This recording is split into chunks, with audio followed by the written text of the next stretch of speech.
The rifle shot echoed across the valley just as Theodora Hayes drove her wagon through the narrow mountain pass, and she knew immediately that whoever fired it was either foolish or desperate, because these mountains belonged to only one man. The year was 1878, and Lone Pine, California sat nestled in the shadow of Mount Whitney, a small trading post town where whiskey flowed as freely as gossip, and both were equally potent. Theodora had arrived 3 weeks ago with nothing but a worn trunk, a stubborn mare, and a reputation that preceded her like wildfire across dry brush. The townspeople spoke about her in hushed voices when they thought she could not hear. They said she had walked away from a perfectly respectable engagement back in Sacramento. They said she had slapped a judge's son across the face at a church social. They said she rode astride instead of side saddle and wore trousers under her skirts when she thought no one was looking. They whispered she had a wild, untamable spirit, and the respectable women of Lone Pine watched her with narrowed eyes while their husbands watched her with something else entirely. Theodora did not care what they whispered. She had come west to claim the small piece of land her uncle had left her, a modest cabin and 20 acres at the base of the Sierra Nevada. She planned to raise horses, live by her own rules and answer to no one. The fact that her nearest neighbor was apparently a recluse mountain man who rarely came down to town only suited her better. She preferred solitude to society's suffocating expectations. The rifle shot came again, closer this time, and Theodora pulled her mare to a halt. The wagon wheels creaked in protest.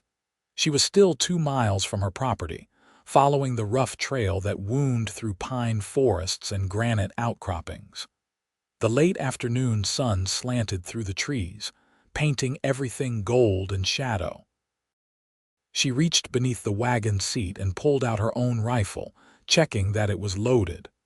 Her father had taught her to shoot when she was 12, and she was grateful for the skill now.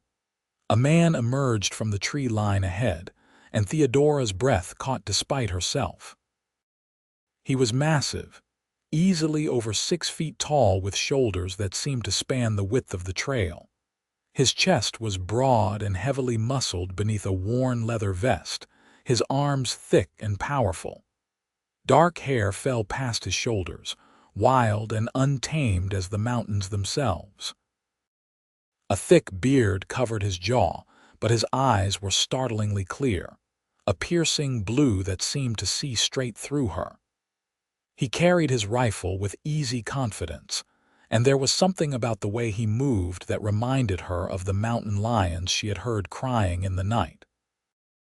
"You are on my land," he said, his voice deep and rough from disuse. Theodora lifted her chin. "Actually, I believe I am on the public trail that leads to my land. The Hayes property, my uncle's cabin." The man's eyes narrowed. "Samuel Hayes is dead. I know. He was my uncle. I am his heir." She did not lower her rifle, though she had not pointed it at him directly. "And you are Isaac York." He said it as though she should know the name, and perhaps she should have. This must be the mountain man the shopkeeper had mentioned, the one who lived somewhere high in the peaks and came down only a few times a year for supplies. The one people spoke about with equal parts fear and respect. "Well, Mr. York, if you will excuse me, I would like to reach my property before dark." Theodora clicked her tongue at her mare, preparing to move forward. Isaac did not step aside. "You cannot stay up here alone." Heat flooded through Theodora's chest, the familiar anger that rose whenever a man told her what she could or could not do. "I assure you, Mr. York, I am perfectly capable of managing my own affairs. I have done so for 22 years. The mountains do not care about your capabilities." His voice was flat, stating fact rather than arguing. "Winter comes early here. There are bears, mountain lions, and men worse than either. Samuel survived because he knew these mountains. You do not. Then I will learn." She met his gaze steadily. "I am not leaving." Something flickered in Isaac's eyes, an emotion she could not quite read. He studied her for a long moment, taking in her travel-worn dress, her determined expression, the capable way she held her rifle. Finally, he stepped aside. "Your uncle's cabin is in poor repair. The roof needs work before the first snow." He turned and began walking back into the trees, then paused and looked over his shoulder. "My camp is 3 miles north, up the western ridge. If you need help, fire 3 shots." Then he was gone, disappearing into the forest like a shadow, and Theodora was left sitting on her wagon wondering why her heart was beating so fast. The cabin was worse than she had imagined. The roof sagged dangerously on one side. Several windows were broken, and the door hung crooked on its hinges. Inside, mice had made nests in the old straw mattress, and everything was covered in a thick layer of dust and pine needles that had blown through the gaps in the walls. Theodora stood in the middle of the single room and felt despair threatening to overwhelm her. She thought of the house in Sacramento, the comfortable bedroom she had left behind, the marriage proposal from Thomas Whitmore with his soft hands and softer ambitions. She thought of her mother's tears and her father's cold fury when she had refused. She thought of all the people who had told her she was making a terrible mistake. Then she rolled up her sleeves and got to work. By the time darkness fell, Theodora had cleared out the worst of the debris, covered the broken windows with oiled canvas, and managed to get the ancient wood stove working well enough to heat water for tea. She ate a cold supper of bread and cheese, wrapped herself in her traveling coat, and lay down on the cleared floor with her bedroll. Through the gaps in the walls, she could see stars scattered across the sky like diamonds on black velvet. An owl hooted somewhere nearby, and the wind sighed through the pines. She fell asleep thinking about blue eyes and broad shoulders, and told herself it meant nothing at all. The next morning, Theodora woke to the sound of hammering. She sat up, confused and disoriented, then grabbed her rifle and rushed to the door. Isaac York stood on her roof, his shirt discarded despite the morning chill, his muscled torso gleaming with sweat as he worked. He had already replaced a section of the damaged boards and was now fitting new shingles into place. "What are you doing?" Theodora called up, shading her eyes against the rising sun. Isaac glanced down at her. "Fixing your roof. It will not last another storm." "I did not ask for your help." "No." He turned back to his work, driving a nail home with 3 powerful strikes. "But you need it anyway." Theodora wanted to argue, wanted to order him off her property, but practicality warred with pride. She did need help, and she had no idea how to repair a roof properly. She also had very little money left after purchasing supplies in town, certainly not enough to hire workers. "I cannot pay you," she said finally. "Did not ask you to." Isaac measured another board, marked it with a piece of charcoal, and began sawing. The muscles in his back and arms flexed with the movement, and Theodora found herself staring before she caught herself and looked away, heat flooding her cheeks. "Why are you helping me?" The question came out more vulnerable than she intended. Isaac paused in his work. When he spoke, his voice was quieter, almost gentle. "Your uncle was a good man. He helped me once when I needed it. I owe him this much." Theodora did not know what to say to that, so she went inside and started making breakfast. She had coffee, bacon, and eggs from town, and she cooked enough for 2. When Isaac finally climbed down from the roof an hour later, she handed him a tin plate and cup without a word. He nodded his thanks and sat on a fallen log to eat. Theodora sat on the cabin steps, and they ate in silence, listening to the forest wake around them. A jay scolded from a nearby branch. A squirrel chattered and raced up a pine trunk. The air smelled of pine sap and wood smoke and something crisp and clean that she would forever after associate with the high country. "They talk about you in town," Isaac said suddenly. Theodora stiffened. "I am sure they do. They say you have a wild, untamable spirit."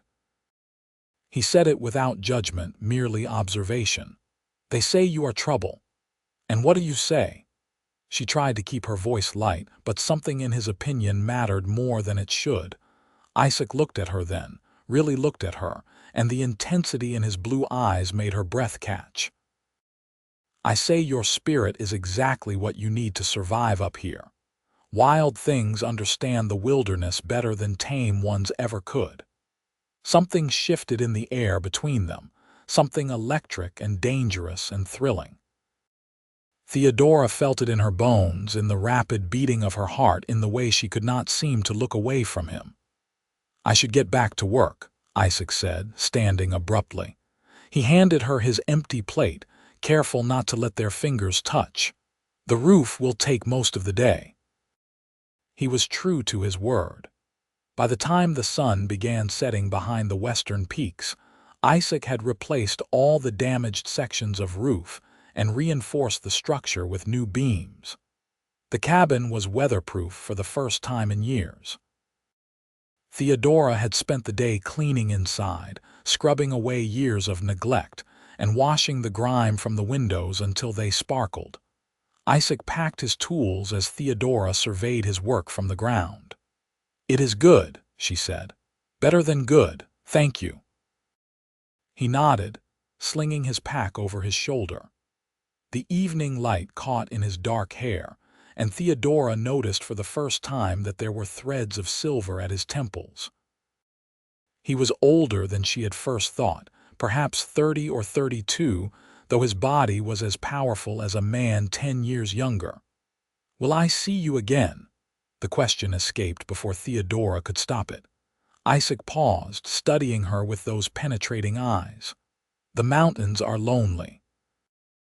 I come down sometimes to check the valley. I could stop by here too, if you wanted." "I would like that," Theodora said softly. "I would like that very much." Something almost like a smile touched Isaac's lips, quickly there and gone. Then he turned and headed north into the forest, and Theodora watched until he disappeared among the trees. The days that followed fell into a rhythm.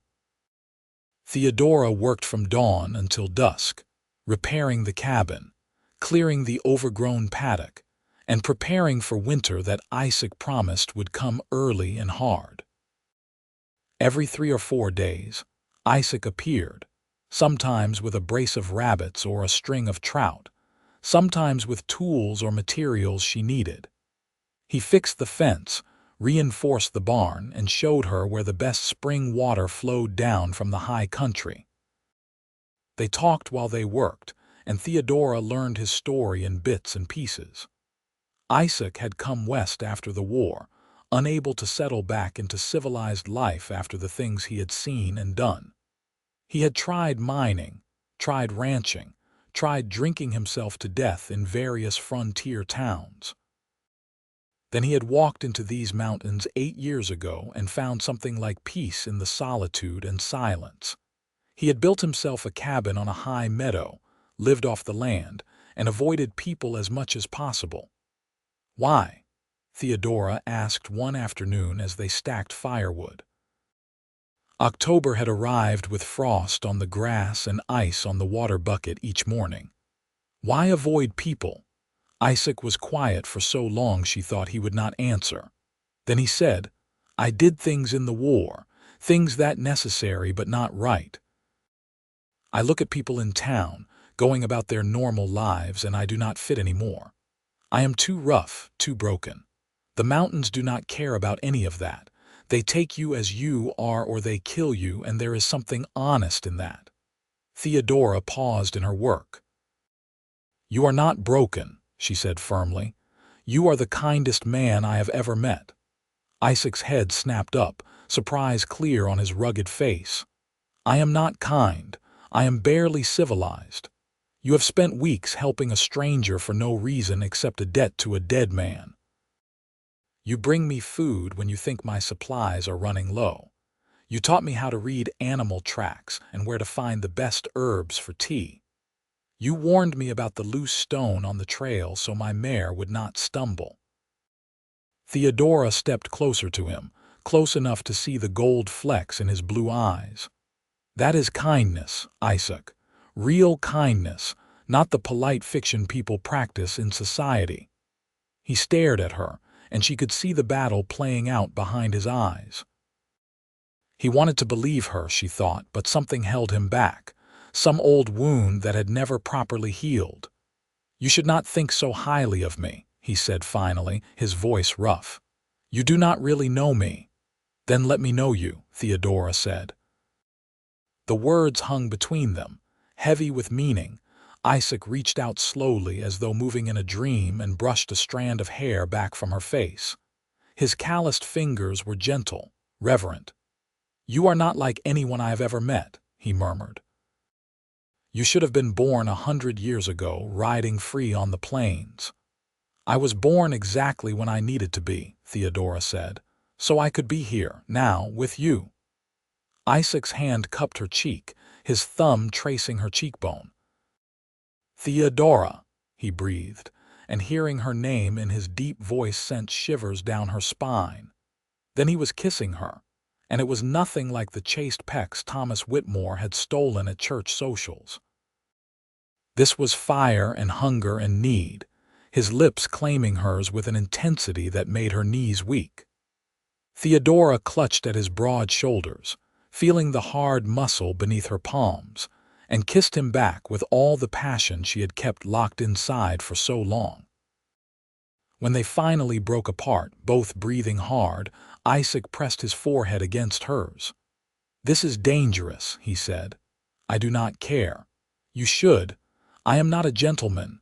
I do not know how to court a woman properly, how to say pretty things or dance at socials. Theodora laughed, breathless and giddy. Isaac, I do not want a gentleman, I want you, exactly as you are. He pulled back to look at her, searching her face as though trying to memorize every feature. I have nothing to offer you, just a cabin in the mountains and a hard life. That sounds perfect, Theodora said, and meant it with her whole heart. Isaac kissed her again, slower this time, tender and sweet and full of promise. When he finally left that evening, heading back to his own cabin before full dark, Theodora stood in her doorway and watched him go. Her lips felt swollen, her heart felt full, and she was grinning like a fool. The first snow came in mid-October, a light dusting that melted by noon. Isaac arrived at dawn the next morning with 2 pack mules loaded with supplies. You do not have enough provisions to last the winter, he said without preamble. I brought you flour, salt, dried beans, and coffee. There is also a better axe and a crosscut saw. You will need both. Theodora looked at the laden mules, then at Isaac. This must have cost a fortune. He shrugged, uncomfortable. I do not need much. The money just sits. Isaac. She waited until he met her eyes. Thank you for all of this, for everything. He nodded, then began unloading the supplies. They worked together throughout the morning, storing everything properly, and Theodora marveled at how natural it felt to work alongside him. They moved around each other with an easy rhythm, anticipating what the other needed, communicating as much through gesture and glance as through words. Come to my cabin, Isaac said suddenly as they finished. I want to show you where I live. Theodora agreed immediately, and they set off north into the mountains. The trail grew steadily steeper and rougher, winding through forests of pine and aspen. They climbed for over an hour, and Theodora was breathing hard by the time they emerged into a high meadow. Isaac's cabin sat at the far edge, backed against a towering granite cliff. It was larger and sturdier than Theodora's, built with obvious care and skill. A covered porch ran along the front, and neat stacks of firewood were piled against the walls. A small barn housed a sturdy mule and a gray gelding. A creek burbled along the meadow's edge, and the view stretched for miles across the Sierra Nevada, peak after peak marching into the distance.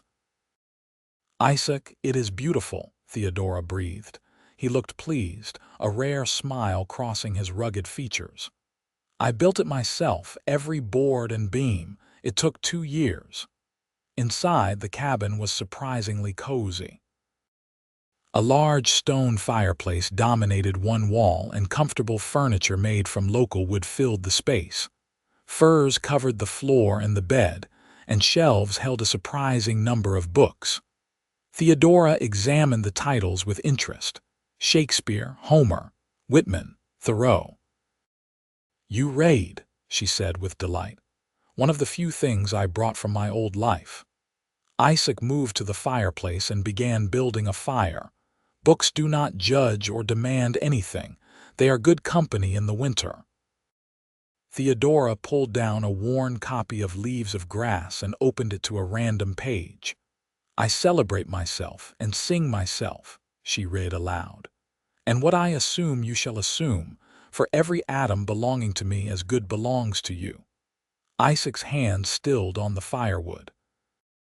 "Whitman understood," he said quietly, "the need to break free from society's chains to find yourself in the wilderness.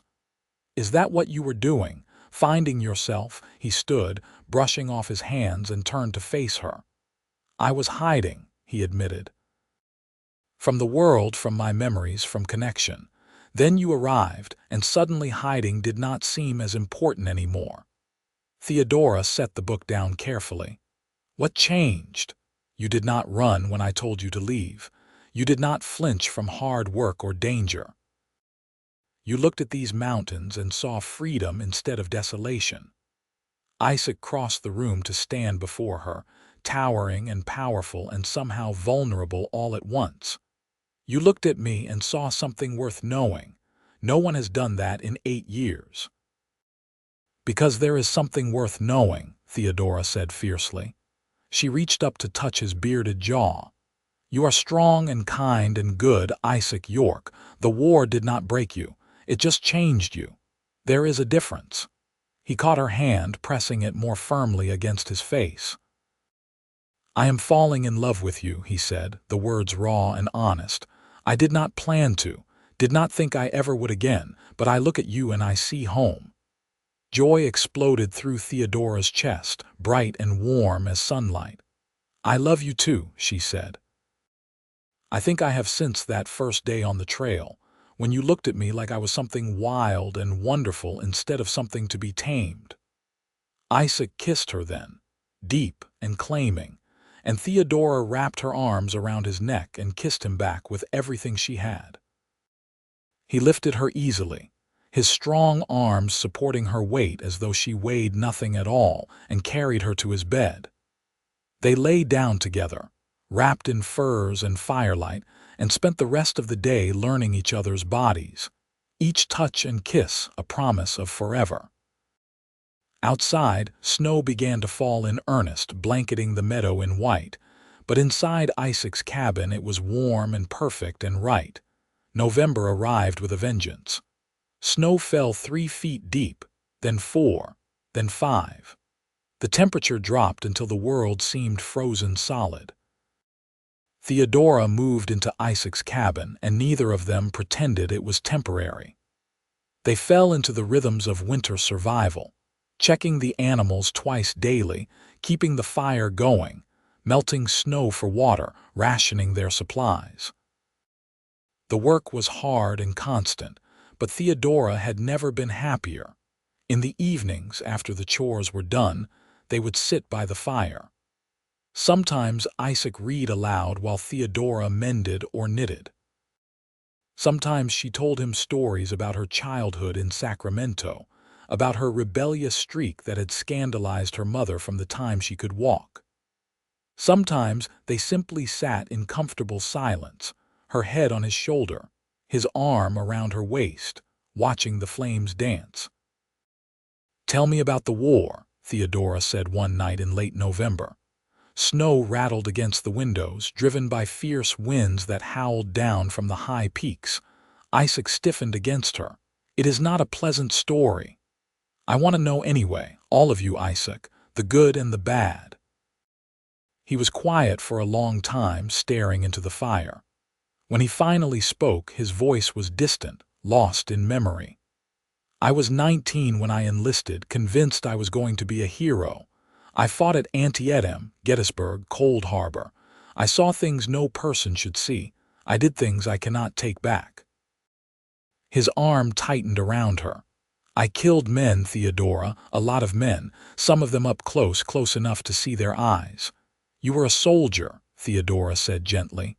"You did what you had to do." "That is what I told myself. But after the war ended, I could not go back home. Could not pretend to be the boy who had left. I drank, I fought, I ran. I thought the mountains might give me peace or at least isolation. Then I found something better." "What?" He looked down at her, his blue eyes intense in the firelight. "Purpose. You, Theodora. You make me want to be the man you see when you look at me." Tears pricked Theodora's eyes. "You already are that man. You always were." He kissed her forehead, her cheeks, her lips soft and reverent. They made love slowly that night, taking their time, savoring every touch and sensation. Afterward, wrapped in each other's arms, Theodora felt completely at peace. The storm raged outside, but inside they were safe and warm and loved. Christmas arrived without fanfare. There were no church services to attend, no family gatherings, no elaborate meals. Instead, Theodora and Isaac spent the day together in their snow-locked cabin, and it was the best Christmas she had ever experienced. Isaac gave her a necklace he had carved from a piece of pine, rubbed smooth and polished until it gleamed. It was shaped like a bird in flight, the details intricate and beautiful. "It is a hawk," he explained as he fastened it around her neck. "Free and wild and untamed, like you." Theodora had made him a new shirt from fabric she had brought from town, painstakingly stitched during the hours he was outside tending the animals. She had embroidered his initials on the cuff, the only decoration she trusted her limited needlework skills to attempt. "It fits perfectly," Isaac said, pulling it on. The fabric stretched across his broad chest and shoulders, and Theodora admired how the deep blue color brought out his eyes. They roasted a wild turkey Isaac had shot the week before, made biscuits from their precious flour supply, and shared a bottle of whiskey he had been saving for a special occasion. They talked and laughed and kissed, and when they finally went to bed that night, Theodora thought she had never been happier in her entire life. "Marry me," Isaac said into the darkness. Theodora's breath caught. "What?" He rolled to face her, and even in the dim light from the banked fire, she could see the intensity in his expression. "Marry me, Theodora. I know I should ask properly, should get you a ring, should talk to your father, but I want you to be my wife. I want to spend every day for the rest of my life with you." "Yes," Theodora said immediately. "Yes, Isaac, 1,000 times yes." He pulled her close and kissed her deeply. "We can go to Lone Pine as soon as the weather clears, find a preacher." "Or we could wait until spring," Theodora suggested. "Have the ceremony up here in the meadow, just the two of us and the mountains." Isaac's smile was brilliant, transforming his usually serious face. "That sounds perfect." They spent the rest of the night making plans and promises, building their future together with words and touches and hope. Winter deepened its grip as January gave way to February. The snow piled higher than the cabin windows, and they carved narrow tunnels to reach the barn and woodpile. The cold was brutal, sharp enough to freeze breath in the air and turn exposed skin numb in minutes. But inside their cabin, Theodora and Isaac built a life together. Isaac taught her to track animals by their prints in the snow, to predict weather by the behavior of birds, to survive in conditions that would kill the unprepared. Theodora taught him to laugh again, to see joy in small moments, to believe that he deserved happiness. They were good for each other, balancing each other's strengths and weaknesses, and their love deepened with every passing day. In early March, a massive storm rolled in from the west. For 3 days, snow fell without stopping, driven by winds that shrieked like demons around the cabin. They could not reach the barn, could barely keep the fire going as wind howled down the chimney. They huddled together under every fur and blanket they owned and waited for it to pass. On the second night, a tree cracked somewhere nearby, the sound like a gunshot. Isaac jerked awake, his body tense and ready for danger even before his eyes opened fully. Theodora touched his shoulder gently. "It is just the storm," she said softly. "We are safe."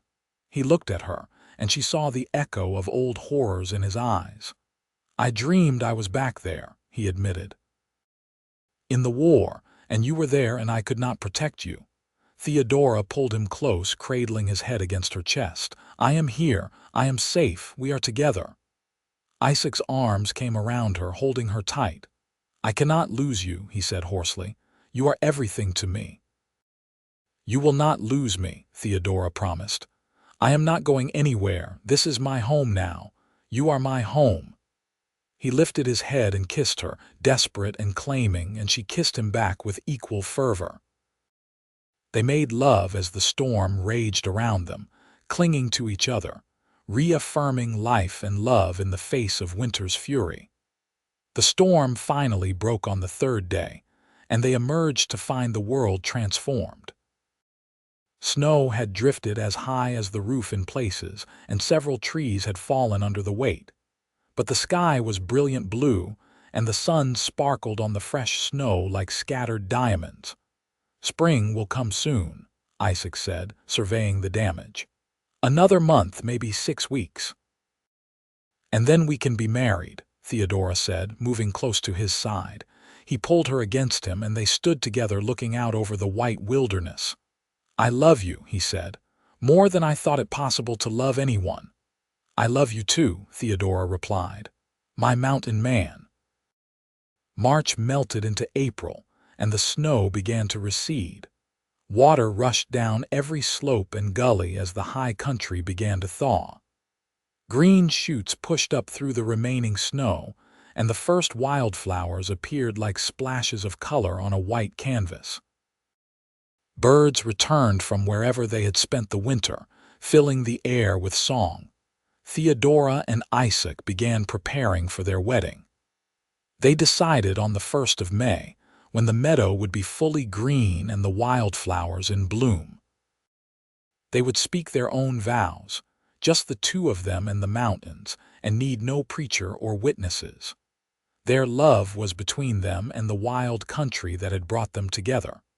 On a sunny day in mid-April, they rode down to Lone Pine together for supplies.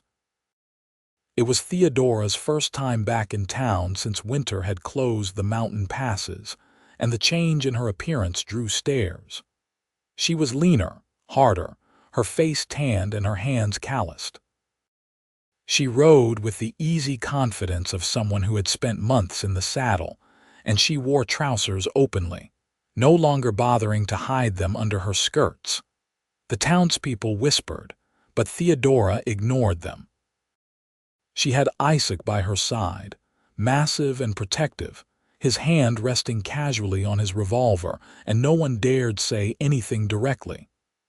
They purchased flour, coffee, sugar, and fabric. Theodora wanted a new dress for the wedding, something simple but special, and she found a bolt of cream-colored cotton that would be perfect. As they loaded their supplies onto the pack mule, a well-dressed man approached. He was in his 30s, with oiled hair and soft hands, and he looked at Theodora with undisguised disapproval. "Miss Hayes," he said, "I am Reverend Thompson. I heard you were living alone up in the mountains, and I wanted to offer my assistance. That is no life for a young lady of good breeding." Theodora felt Isaac tense beside her. She laid a gentle hand on his arm, then turned to the Reverend. Thank you for your concern, but I am quite content with my life. Surely you cannot mean to stay up there permanently. What about your family, your prospects, your reputation? My reputation is my own concern, Theodora said firmly. And as for my prospects, they are excellent. This is Isaac York, my fiancé. We are to be married on the 1st of May. The Reverend's eyes widened as he took in Isaac's size, his wild appearance, his dangerous stillness. I see. Well, I would be happy to perform the ceremony, of course, perhaps here in town where it can be done properly. We are having the ceremony in the mountains, Isaac said, his deep voice brooking no argument. Just the two of us. But that would not be legal, the Reverend sputtered. You need an ordained minister, witnesses. We will come to town afterward and register the marriage, Theodora said, but the ceremony itself will be private. Thank you for your concern, Reverend, but we have everything well in hand. They left the Reverend standing in the street, his mouth opening and closing like a landed fish. As soon as they were out of town, Isaac started laughing, a deep rumbling sound that Theodora rarely heard. You were magnificent, he said. The look on his face when you told him we were engaged. Theodora grinned. I have spent my whole life having people tell me how I should live. I am done with that. From now on, we make our own choices. Together, Isaac agreed, reaching over to squeeze her hand. They rode back up into the mountains, and with every mile, Theodora felt lighter. She had found where she belonged, and more importantly, she had found who she belonged with. The days leading up to the wedding were filled with preparation and anticipation. The meadow bloomed exactly as Isaac had predicted, carpeted in wildflowers of every color. Lupines, paintbrush, columbine, and 100 other species Theodora could not name turned the high country into a living garden. The air smelled of growth and possibility. Theodora finished her wedding dress, simple but elegant, with small embroidered flowers around the neckline and cuffs. Isaac built an arbor from young aspen trees, weaving wildflowers through the branches. They both felt slightly foolish, preparing so carefully for a ceremony no one but themselves would see, but also deeply happy. On the evening of April 30th, they sat on the cabin porch and watched the sun set behind the western peaks. Tomorrow they would be married, would pledge their lives to each other, would become a family in truth as well as in heart. Are you nervous? Theodora asked. Isaac considered the question. No, this is the surest thing I have ever done. You, not nervous, just happy. So happy I almost cannot believe it is real. He pulled her close and she rested her head on his broad shoulder. It is real, he said softly. All of it. You, me, this life we are building. It is real and it is ours. They sat in comfortable silence as the stars came out one by one, silver points of light scattered across the darkening sky. Somewhere in the distance, a wolf howled, wild and free. The sound sent shivers down Theodora's spine, but not from fear, from recognition. She understood that wildness now, that need for freedom and space and untamed places. She had found it in herself, and she had found it in Isaac. Tomorrow they would make it official. But in her heart, Theodora knew they had been married from that first moment on the trail, when he had looked at her and seen someone worth knowing, when she had looked at him and seen home. The 1st of May dawned clear and perfect, the sky so blue it almost hurt to look at. Theodora woke early, too excited to sleep, and found Isaac already up, standing on the porch watching the sunrise. Good morning, husband, she said playfully. He turned and pulled her into his arms. Not quite yet, but soon. They spent the morning in quiet preparation. Isaac shaved his beard down to a neat trim, revealing the strong line of his jaw. Theodora washed her hair in sun-warmed water and combed it out until it shone. They helped each other dress, fingers fumbling with buttons and ties, stealing kisses between every task. At noon, they walked hand in hand to the meadow. The wildflowers swayed in a gentle breeze, and birds sang in the surrounding pines. The arbor Isaac had built stood at the center of the clearing, backed by the towering granite peaks of the Sierra Nevada. It was more beautiful than any church, more sacred than any chapel. They stood facing each other under the arbor, hands clasped, and Theodora felt tears prick her eyes. Isaac looked magnificent in his new shirt and clean trousers, his hair tied back, his blue eyes blazing with love and intensity. She hoped she looked half as good to him. "I did not think I would ever find this," Isaac said, his deep voice gentle. "A woman who could love me as I am, who could see past the broken parts to whatever good might be left. You saved me, Theodora. You gave me back my life, my heart, my hope. I promise to protect you, provide for you, and love you every day for the rest of my life. I promise to never try to change you or tame you, because your wild spirit is what makes you perfect. I promise to be the best man I can be, because you deserve nothing less." Theodora's tears spilled over, tracking down her cheeks. "I spent my whole life feeling like I did not fit anywhere," she said. "Too wild for society, too stubborn for convention, too much of everything people did not want. Then I came here and found you, and suddenly I fit perfectly. You make me feel seen, Isaac. Understood. Cherished. I promise to love you with everything I am, to stand by your side through whatever comes, to build a life with you in these mountains we both love. I promise to remind you every day that you are good and worthy and loved, because you are all those things and more. You are my home, my heart, my future." Isaac reached up and wiped her tears away with his calloused thumbs. "I love you, Theodora Hayes. I love you, Isaac York." They kissed then, soft and sweet and full of promise, sealing their vows under the open sky with only the mountains as witness. When they finally broke apart, both smiling through tears, Isaac swept her up in his strong arms and spun her around. "My wife," he said wonderingly. "My husband," Theodora replied, laughing with pure joy. They spent their wedding night in the cabin, celebrating their union with tenderness and passion. They had been lovers for months, but this felt different, sacred, complete. They belonged to each other now in every way that mattered, and the knowledge filled Theodora with a contentment she had never known existed. True to their word, they rode down to Lone Pine a week later and registered their marriage with the county clerk. The official looked startled when they explained they had already held the ceremony themselves, but he accepted their statement and filed the papers.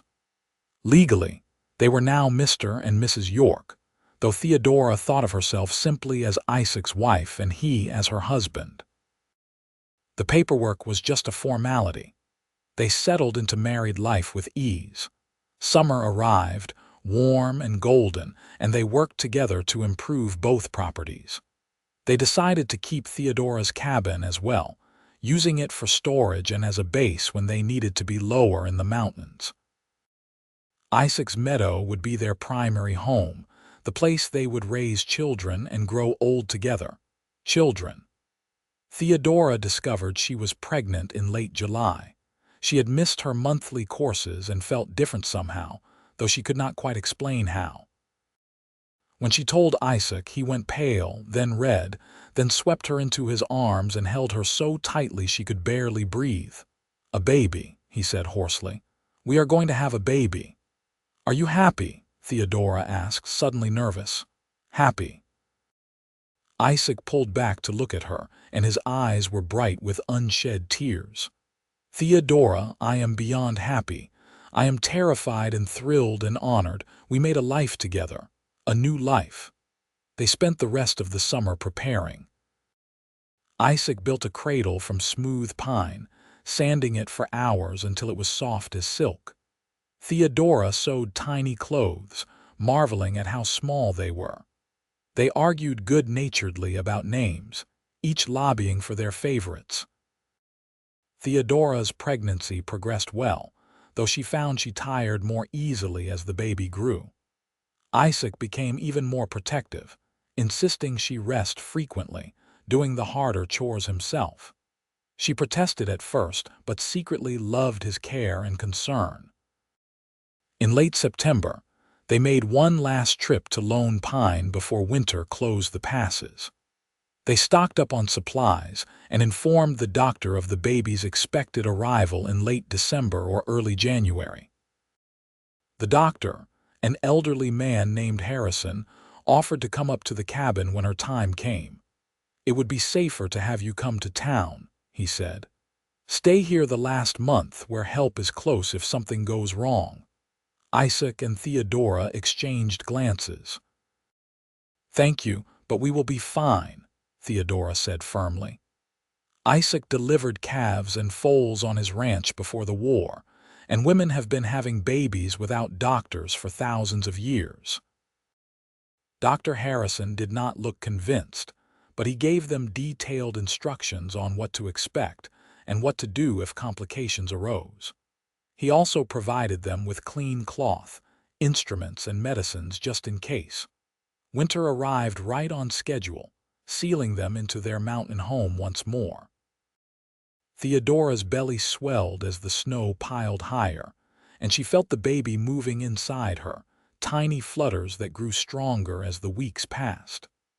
Isaac would place his large hand on her stomach and marvel at the life growing there, his rugged face soft with wonder.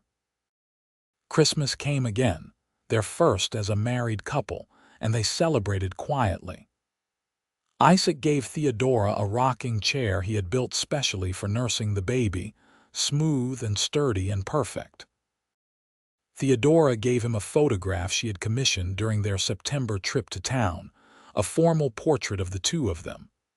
Isaac stared at it for a long time, his face unreadable. "What is wrong?" Theodora asked. "Nothing is wrong. I just cannot believe this is my life now. That you are my wife, that we are having a child. Look at me in this photograph. I look happy." "You are happy," Theodora said, moving to his side. "Yes," Isaac agreed, pulling her into a gentle embrace, careful of her swollen belly. "Yes, I am." The baby arrived on a frigid January night during a howling blizzard. Theodora's labor started late in the afternoon, gentle twinges that gradually grew stronger and closer together. By evening, she could no longer walk comfortably, and Isaac helped her into bed, his face tight with worry. "You have delivered animals," Theodora reminded him through gritted teeth. "This is basically the same." "You are not an animal," Isaac said fiercely. "If anything happens to you, nothing will happen to me." Theodora grabbed his hand as another contraction hit, squeezing hard. "Women have been doing this since the beginning of time. I am strong. We will be fine." The labor lasted through the night, long hours of pain and effort. Isaac stayed by her side the entire time, holding her hand, wiping her face with cool water, encouraging her when she grew tired. He had faced enemy fire, had survived winters that killed hardier men, but watching Theodora suffer was the hardest thing he had ever done. As dawn broke, Theodora gave one final push and their baby slipped into Isaac's waiting hands. For a moment, there was silence. Then a thin wail split the air and Isaac laughed, the sound almost like a sob. "A boy," he said, his voice shaking. "We have a son." He cleaned the baby with gentle hands, wrapped him in soft cloth, and placed him in Theodora's arms. She looked down at the tiny red face, the shock of dark hair, the small fists waving in the air, and fell instantly, completely in love. "Hello, little one," she whispered. "Welcome to the world." Isaac knelt beside the bed, staring at his wife and son with an expression of absolute awe. "He is perfect," he said softly. "You are both perfect." They named him Samuel after Theodora's uncle with the middle name Isaac. Little Samuel York was healthy and strong, with his father's blue eyes and his mother's stubborn spirit. He nursed vigorously, slept in fits and starts, and demanded constant attention. Isaac and Theodora were exhausted and overwhelmed and utterly besotted with him. The rest of the winter passed in a blur of feedings and diaper changes and sleepless nights. But as the snow began to melt and spring crept back into the high country, they emerged from the cabin with their son and marveled at how much had changed in a year. This time last spring, they had been preparing for their wedding. Now they were a family, complete and whole and perfect. Summer arrived and Samuel grew rapidly. He was a happy baby, quick to smile and laugh, fascinated by everything around him. Theodora carried him in a sling while she worked, and he watched the world with wide, curious eyes. Isaac carved him toys from wood, small animals and blocks that Samuel would examine with intense concentration, before inevitably putting them in his mouth. In August, they received an unexpected visitor. Theodora was hanging laundry while Isaac repaired a section of fence, and Samuel napped in a basket in the shade. The sound of approaching horses made them both look up, hands instinctively moving to the weapons they always kept close. A small group emerged from the tree line, 3 people on horseback leading a pack mule. As they drew closer, Theodora's breath caught. She recognized the woman in the lead, even though she had not seen her in over 2 years. "Mother," she called out, uncertain. The woman dismounted and hurried forward, and it was indeed Theodora's mother, Margaret Hayes. She looked older, grayer, but her eyes were the same, and they filled with tears as she took in her daughter's appearance. "Theodora," she said, her voice shaking. "Oh, my dear girl."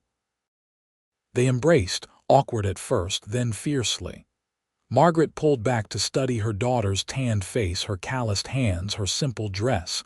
"You look so different, so healthy." "I am happy, Mother, truly happy." Margaret nodded, then turned to Isaac, who had approached cautiously.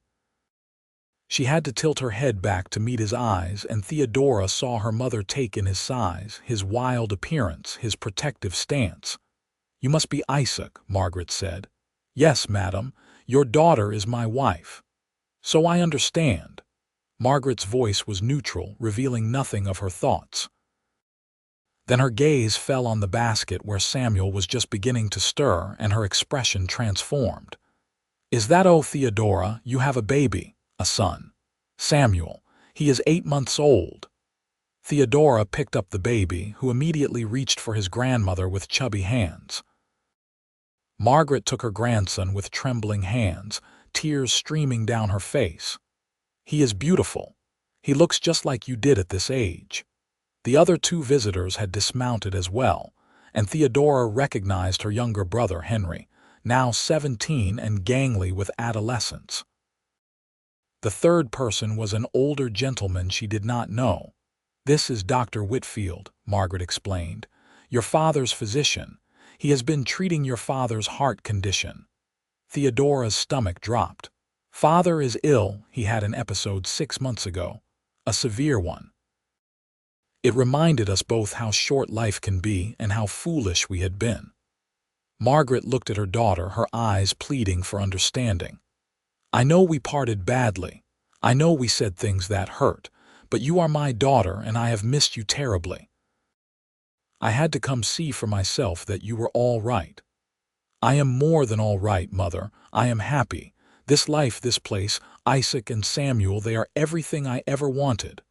Margaret looked around at the meadow, the cabin, the towering peaks. Slowly she nodded. "I can see that. It is not what I wanted for you, but I can see that you are content. That is all a mother really wants for her child." They spent 3 days together, and it was healing for everyone. Margaret got to know Isaac and discovered that, beneath his intimidating exterior, was a gentle, intelligent man who clearly adored her daughter. She played with her grandson and learned about Theodora's life in the mountains. Henry explored the high country with wide-eyed wonder, and Isaac taught him to fish in the cold mountain streams. On the morning they were to leave, Margaret pulled Theodora aside. "Your father wanted to come," she said quietly, "but the doctor would not allow it. The altitude, the difficult journey, he is not strong enough." "Does he still hate me for leaving?" Theodora asked. "He never hated you. He was angry, yes, and hurt. But mostly he was afraid. Afraid you would come to harm, that you would regret your choice, that he had failed to protect you." Margaret touched her daughter's cheek. "He loves you, Theodora. He always has. And when I return and tell him about your life here, about Isaac and Samuel, about how genuinely happy you are, I think he will find peace with it." "Tell him I love him too," Theodora said, her voice thick with emotion. "And that I will bring his grandson to visit when Samuel is old enough for the journey. He would like that very much." They embraced one last time, and then Margaret and Henry and Dr. Whitfield rode back down the mountain. Theodora stood with Isaac and Samuel and watched them go, tears streaming down her face. "Are you all right?" Isaac asked gently. "Yes, better than all right. I just realized that I have everything now. My life here with you and my family's acceptance. I did not think I could have both." Isaac pulled her close, Samuel tucked safely between them. "You deserve both. You deserve everything good." The years flowed past like the streams that rushed down from the high peaks. Samuel grew into a sturdy toddler, then a curious child, exploring the meadow and forests with fearless enthusiasm. When he was 3, Theodora became pregnant again, and the following spring delivered a healthy baby girl they named Iris Margaret, after Isaac and Theodora's mother.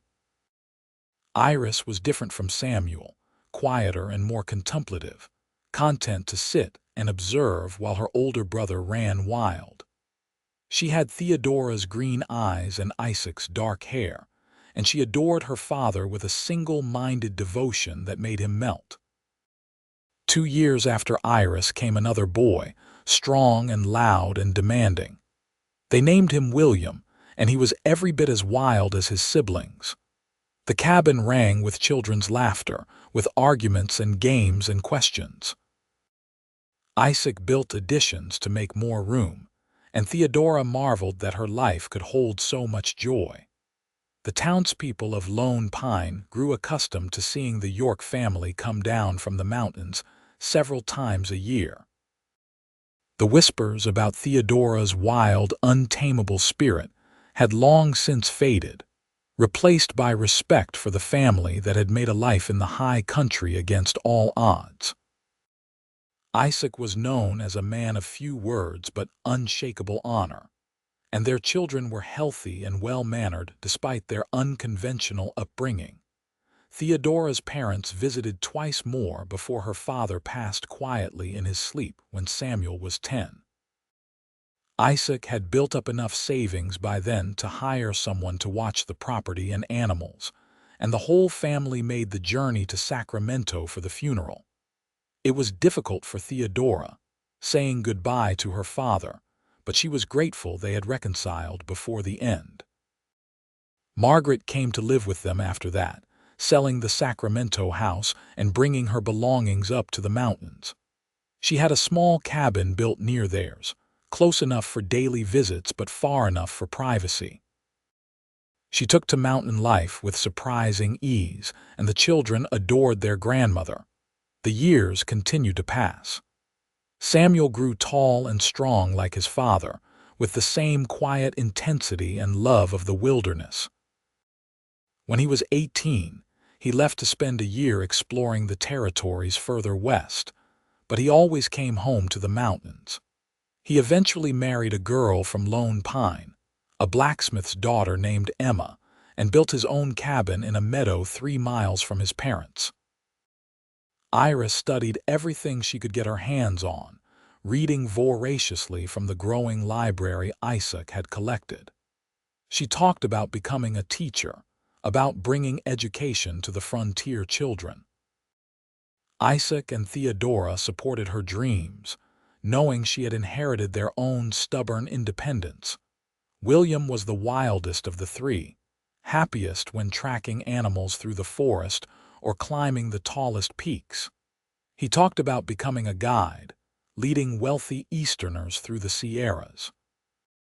Theodora suspected he would never fully settle down, and that was fine. She understood that need for freedom better than anyone.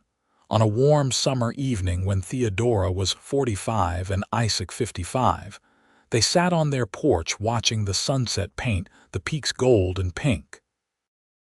Margaret had taken the children down to visit Samuel and Emma, and for the first time in what felt like years, they had the meadow to themselves. "Do you ever regret it?" Isaac asked suddenly. "Giving up your old life for this one?" Theodora looked at him, at the silver threading through his dark hair, at the lines time and weather had carved into his face, at the body still strong and capable despite the passing years. She thought of the life they had built together, of the children they had raised, of the love that had only deepened with time. "Not for a single moment," she said firmly. "This life, you, our family, you are the best thing that ever happened to me. What about you? Do you regret leaving your solitude?" Isaac smiled, the expression transforming his rugged face. "I thought the mountains were enough, thought isolation was what I needed. Then you arrived and showed me I was wrong. Your spirit, your courage, your refusal to be anything less than exactly who you are, that was what I needed. You saved me, Theodora. You gave me back my life." "We saved each other," Theodora said softly. She moved to sit in his lap, and his arms came around her, strong and sure. "Two wild things finding each other in the wilderness. Two wild things building something beautiful together," Isaac corrected. He kissed her, tender and deep, and she kissed him back with all the love of the past 27 years. They sat together as the stars came out, wrapped in each other's arms, and Theodora felt profoundly grateful for everything her life had become. She thought of the girl she had been, arriving in Lone Pine with nothing but determination and a stubborn refusal to be tamed. She thought of the man Isaac had been, hiding from the world in these lonely mountains. They whispered she had a wild, untamable spirit, and they had been right. But Isaac had looked at her and seen not something to be broken or controlled, but something magnificent. He had said her spirit was exactly what he needed, and he had been right too. They had needed each other, two wounded souls finding healing in love and wilderness. Their story had become part of local legend. People spoke of the mountain man and his wild wife, of the family that thrived where others would have failed, of love found in the most unlikely of places. Young couples sometimes hiked up to the meadow to see where Isaac and Theodora had built their life, hoping some of that magic might rub off on them. But to Theodora and Isaac, there was no magic, no legend. There was just the simple truth of two people who had found each other against all odds and chosen every day to keep choosing each other. There were the children they had raised, the land they had tamed just enough while leaving it wild enough. There were the seasons cycling past, each one bringing its own joys and challenges. There was work and laughter, struggle and triumph, sorrow and joy. There was love, deep and abiding and eternal as the mountains themselves. As they finally headed inside, Isaac paused in the doorway and looked back at the meadow one last time. The moon had risen, silver and full, painting everything in shades of gray and blue. An owl hooted from the barn. The creek sang its endless song. The peaks stood silent and eternal against the star-scattered sky. "Home," Isaac said softly. "Home," Theodora agreed, taking his hand. They went inside together, closing the door on the night but not on their life, because their story was far from over. There would be grandchildren to meet, new adventures to share, more years to spend together in the wilderness they both loved. There would be challenges ahead. Age would slow them down. Loss would touch them. The world would continue to change around them. But they would face it all together. The mountain man and the woman with the wild, untamable spirit, bound by love and choice and the unbreakable understanding that they were exactly what each other needed. And that would be enough. More than enough. It would be everything. Years continued to flow like the mountain streams, clear and constant. Theodora and Isaac settled into the comfortable rhythm of a long marriage, where words became less necessary and understanding ran deeper than speech. They knew each other's rhythms, each other's silences, each other's sorrows and joys as intimately as they knew the mountains themselves. Samuel and Emma had 3 children of their own, and the meadow often rang with the laughter of grandchildren. Little Sarah was the eldest, a serious girl of 8 who followed her grandfather everywhere, learning to track and hunt and read the forest signs. Then came the twins, Joseph and James, 6 years old and wild as March winds, constantly getting into mischief that reminded Theodora strongly of William at that age. Iris had indeed become a teacher, opening a small school in Lone Pine where she taught the children of miners, ranchers, and shopkeepers. She had never married, claiming she was wedded to her work, but Theodora suspected her daughter's heart had been broken somewhere along the way. Iris visited often, bringing books and stories from town, and she doted on her nieces and nephews with fierce affection. William had become a guide just as he had planned, leading expeditions through the Sierras for wealthy tourists from San Francisco and beyond.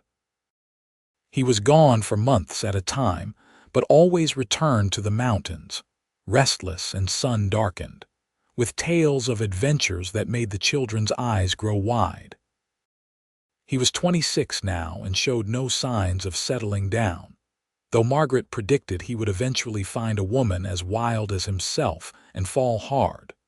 Margaret herself had become an integral part of their mountain community. Now in her 70s, she still walked the trails daily, helped tend the garden, and told stories to the grandchildren about their mother's scandalous youth. She and Isaac had developed a warm friendship built on mutual respect and shared love for Theodora. On a crisp October morning when Theodora was 52, she woke to find Isaac standing at the window staring out at the meadow. She went to him, slipping her arms around his waist from behind. "What are you thinking about?" she asked. 30 years, Isaac said quietly. 30 years since you drove that wagon up the trail and I tried to send you away. Theodora smiled against his back. "Best decision I ever made, not listening to you." He turned in her arms and his eyes were serious. "I want to take you somewhere, just the 2 of us. One last adventure before we get too old." "Where?" Theodora asked, intrigued. "North. Up into the high country, places I used to go before I met you, places I want to share with you." His calloused hand cupped her cheek. "We have spent 30 years building this life, raising our children, taking care of our family. I want a month of just us. Can we do that?" Theodora thought of all the responsibilities tying them to the meadow. Then she thought of the look in Isaac's eyes, the yearning for one more taste of the freedom they had once shared. She thought of her own desire to see new country, to sleep under unfamiliar stars, to have her husband to herself without the constant demands of family. "Yes," she said firmly. "Let's do it." They planned carefully. Samuel and Emma agreed to move into the main cabin and look after the property. Margaret would stay in her own cabin but take meals with them. William was between expeditions and promised to be around to help with the heavier work. Iris would come up on weekends to check on everyone. In early November, as the first snows dusted the highest peaks, Isaac and Theodora set out north with 2 horses and a pack mule loaded with supplies. They followed trails Isaac remembered from decades past, climbing higher into the mountains than Theodora had ever been. The world became stark and beautiful, all granite and ice and endless sky. They camped beside alpine lakes so clear they could see straight to the bottom. They crossed high passes where the wind howled like a living thing. They saw bighorn sheep on impossible cliffs and golden eagles riding the thermals. At night, they slept wrapped in furs under stars so bright and numerous they formed a river of light across the sky. It was like being young again, like those first months of marriage before children and responsibilities had claimed their attention. They talked for hours about everything and nothing. They made love in their tent while snow fell softly outside. They sat in comfortable silence and simply existed together in the wilderness that had brought them together so long ago. One evening, camped beside a waterfall that tumbled down a granite face in a veil of silver, Isaac told her stories he had never shared before. About his childhood in Missouri, about the farm his family had lost, about the brother who had died at Antietam, about the dreams he had given up and the dreams he had found instead. "I never thought I would have this," he said, staring into their campfire. "A wife who understood me, children, grandchildren, a real home. After the war, I thought I was too broken for any of that." "You were never broken," Theodora said fiercely. "You were wounded, yes, changed, but not broken, never broken." Isaac looked at her across the fire, his blue eyes reflecting the flames. "I love you more now than I did 30 years ago. I did not think that was possible, but it is. You have given me the best life I could have imagined." Tears pricked Theodora's eyes. "You gave me freedom. You looked at me and saw someone worth loving exactly as I was. Do you know how rare that is? How precious?" He came around the fire and pulled her into his arms, and they held each other as the waterfall sang its ancient song and the stars wheeled overhead. They returned home in early December, wind-burned and tired and happier than they had been in years. The family welcomed them back with a feast and stories and grandchildren demanding presents. Life resumed its familiar patterns, but something had shifted. Isaac and Theodora had reminded themselves that they were more than parents and grandparents. They were still the wild things who had found each other in the mountains, and they always would be. The following spring brought unexpected news. William arrived home with a woman at his side, a dark-haired beauty named Rosa who was half Mexican and half Paiute. She was a guide herself, as comfortable in the wilderness as William, and the two of them together radiated an energy that reminded everyone of Isaac and Theodora in their youth. "We are getting married," William announced, "and we want to do it here in the meadow, just like you and Ma did." Theodora felt tears spring to her eyes. Isaac clasped his son's shoulder, pride evident in his face. They held the wedding in May when the wildflowers were in full bloom, and it was beautiful. William and Rosa spoke their vows under the same arbor where Isaac and Theodora had married 31 years before, and there was a sense of continuity, of the circle completing itself. More years passed, each one bringing its own changes. Samuel and Emma had a fourth child, another girl they named Theodora. Iris finally opened her heart again and married a widowed rancher, a gentle man who loved her sharp mind and independent spirit. William and Rosa built a cabin of their own and continued guiding together, famous throughout California as the best wilderness guides in the Sierras. Margaret passed peacefully in her sleep one winter night, at the age of 82. They buried her on a hillside overlooking the meadow, and Theodora stood at the grave with Isaac's arm around her, grateful that her mother had spent her final years happy and surrounded by family. Isaac himself was slowing down, his body finally showing the accumulated wear of a hard life. His joints ached in cold weather, and he tired more easily than before. But his mind was sharp, and his love for Theodora undiminished. They spent more time on the porch, watching their grandchildren play, remembering their own wild youth. On a summer evening when Theodora was 60 and Isaac 70, they sat together watching the sunset.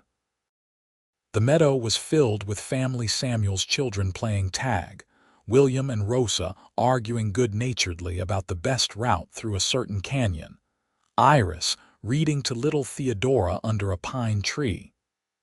The air was filled with laughter and life, with the sound of the family they had created. "Do you remember what you said to me that first day?" Isaac asked suddenly. "When I told you to leave," Theodora smiled. "I told you I was not leaving, that I would learn to survive in the mountains. You did more than survive. You thrived.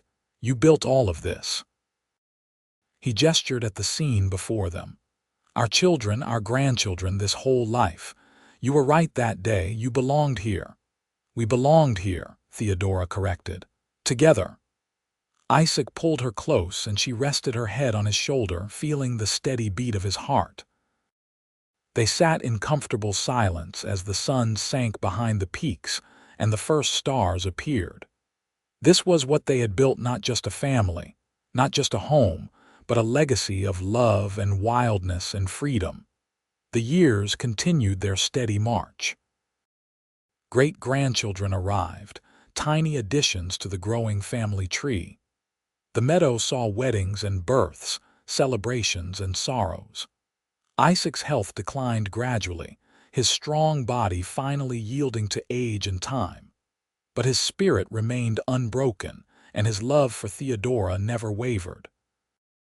On a clear spring morning when Isaac was 75, he woke before dawn and gently shook Theodora awake. "Come with me," he said softly. "I want to show you something." They walked together to the edge of the meadow, to the spot where they had married so many years before. The sun was just beginning to rise, painting the peaks in shades of pink and gold. Birds were singing their dawn chorus, and the air smelled of pine and wildflowers and new beginnings. "This is where it all started," Isaac said, his arm around Theodora's waist. "Where we promised ourselves to each other." "I would do it again," Theodora said. "Every single moment, all the joy, all the struggle, all of it." Isaac turned to face her, taking both her hands in his. Despite the silver hair and lined face, she could still see the mountain man who had emerged from the forest that day so long ago. "I need you to promise me something." "Anything," Theodora said, a cold fear beginning to creep through her chest. "When I am gone, and I will go before you, we both know that I need you to keep living. Not just surviving, but truly living. Keep taking your morning walks. Keep riding up to the high country. Keep being the wild, untamable woman I fell in love with." His hands tightened on hers. "Promise me you will not just fade away." Tears streamed down Theodora's face. "Isaac, promise me, Theodora." "I promise," she whispered. "But you are not going anywhere yet. We still have time." He smiled and pulled her close. "Yes, we still have time." They had 2 more good years. 2 more springs in the meadow. 2 more winters by the fire. 2 more cycles of family gatherings and quiet evenings alone. Isaac taught his grandsons everything he knew about the mountains, passing on a lifetime of hard-won wisdom. He sat with his granddaughters and told them stories, making them promise to stay wild and free. On a cold December night, 44 years after he had first met Theodora on that mountain trail, Isaac died peacefully in his sleep with his wife's hand in his. He simply did not wake up, slipping away as gently as snow falling on pine boughs. The grief nearly broke Theodora. For weeks, she could barely function, going through the motions of daily life while her heart screamed in agony. Her children gathered around her, supporting her, but she felt hollow, as though the best part of herself had been buried alongside Isaac in the meadow. but she had made him a promise, and Theodora Hayes York had never broken a promise in her life. Slowly, painfully, she began to live again. She took her morning walks, though they were lonely without Isaac's presence. She rode up into the high country, though she cried the first time she reached the alpine lake where they had camped on their last adventure. She found comfort in her family, in the grandchildren and great-grandchildren who filled the meadow with noise and life. She found comfort in the mountains themselves, in the eternal peaks and whispering pines that had witnessed her love story. She found comfort in memories, in the 44 years of love and laughter and partnership that no one could ever take away. Time, that great healer, did its slow work. The sharp edge of grief dulled to an ache she learned to carry. Theodora began to find joy again in small moments: a grandchild's laugh, a perfect sunrise, the first wildflowers of spring. She told stories about Isaac to the youngest generation, who had never known their great-grandfather, keeping his memory alive through words and love. She lived to be 86 years old, strong and sharp-minded to the end. On a warm summer morning, surrounded by 3 generations of her family, Theodora Hayes York passed peacefully in the same bed where Isaac had died 15 years before. Her last words were, "Tell him I am coming." They buried her next to Isaac in the meadow they had both loved, under a pine tree with a view of the peaks. The tombstone was simple: Theodora Hayes York, 1856–1942. Beloved wife, mother, grandmother, wild and untamable to the end. The family gathered after the funeral, sharing memories and tears. Samuel, now 74 himself, stood before everyone and told the story that had become family legend. Grandmother arrived in these mountains with nothing but determination and a stubborn refusal to be tamed, he said. People whispered she had a wild, untamable spirit, but grandfather looked at her and said her spirit was exactly what he needed. Together, they built all of this. They built a life, a family, a legacy. They proved that love can thrive anywhere, even in the harsh wilderness, as long as 2 people choose each other every single day. The family stayed in the meadow as the sun set, sharing stories late into the night. They talked about Isaac's quiet strength and Theodora's fierce independence, about the love that had sustained them through decades of joy and hardship, about the family they had built from nothing but love and determination. As the stars came out, William's grandson himself named Isaac after his great-great-grandfather asked a question. Were they really as wild as everyone says? William, now 70 and grizzled, smiled. Wilder, he said. Your great-great-grandmother once scared off a mountain lion by shouting at it and waving a frying pan. Your great-great-grandfather once carried an injured man 30 miles through a blizzard to get him to a doctor. They were wild and brave and free, and they loved each other with everything they had. Young Isaac thought about this. I want to be like that. Then stay wild, boy, William said, ruffling his hair. Stay wild and free and never let anyone tell you who you are supposed to be. That is what they would have wanted for all of us. The meadow was never abandoned. The family kept it, passing it down through generations, maintaining the cabins and telling the stories. Samuel's line stayed closest, building additional homes and keeping the land in the family. Every May, on the anniversary of Isaac and Theodora's wedding, the entire extended family gathered in the meadow for a celebration. They would stand under the arbor rebuilt several times over the decades, but always in the same spot, and tell the story of how it all began.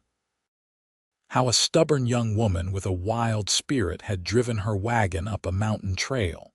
How a broken soldier hiding from the world had tried to send her away. How they had seen in each other exactly what they needed, and how they had built a love that lasted a lifetime. The story became a legend throughout California. Historians wrote about them, the mountain man and his wild wife who had carved out a life in the high country. Artists painted the meadow where they had lived and loved. Their great-great-grandchildren would meet people who had heard of Isaac and Theodora York, who knew the story of their extraordinary love. But to the family, they were never legend. They were simply grandma and grandpa, great-grandma and great-grandpa, the foundation upon which everything was built. Their love story was not a fairy tale but a testament to choice, to commitment, to seeing another person truly and loving them for exactly who they were. Decades after both had passed, their great-great-great-granddaughter stood in the meadow on her wedding day. She wore a simple dress, cream-colored cotton like the one in the portrait that hung in the family home. Her fiancé was a park ranger, a man who loved the wilderness as much as she did. They had chosen to marry here, in the same spot where their ancestors had pledged themselves to each other so long ago. As she stood under the arbor, surrounded by wildflowers and mountains and family, she felt a presence, warm and approving. She thought of the woman she was named after, the original Theodora who had refused to be anything less than herself. She thought of Isaac, who had loved her for it. She thought of how they had both been called wild and untamable, and how they had found in each other not someone to tame them, but someone to run wild with. And as she spoke her vows to the man she loved, promising freedom and partnership and forever, she knew that somewhere, somehow, her ancestors were smiling. The wild spirit they had cultivated, the legacy of love and independence and stubborn courage, lived on in every generation. It lived on in the children who climbed trees and explored the forests, in the young adults who chose their own paths regardless of convention, in the elderly who never stopped seeking adventure. The mountains remembered them. The meadow where they had loved and laughed and raised their family remained a sacred space, a reminder that wild things could thrive if they found the right place, the right person, the right moment. That love did not require taming, only understanding. That two people who saw each other truly, who accepted each other wholly, could build something that lasted far beyond their own years. In the end, that was the real legacy of Isaac and Theodora York. Not the land they had tamed or the family they had raised, but the simple, profound truth they had lived every day. That love in its truest form is seeing someone's wild spirit and saying, "Yes, that is exactly what I need." And generations later, their descendants still gathered in that high mountain meadow, still told the stories, still celebrated the love that had started it all. The wild spirit lived on, untamable as ever, exactly as it should be, exactly as Isaac and Theodora would have wanted.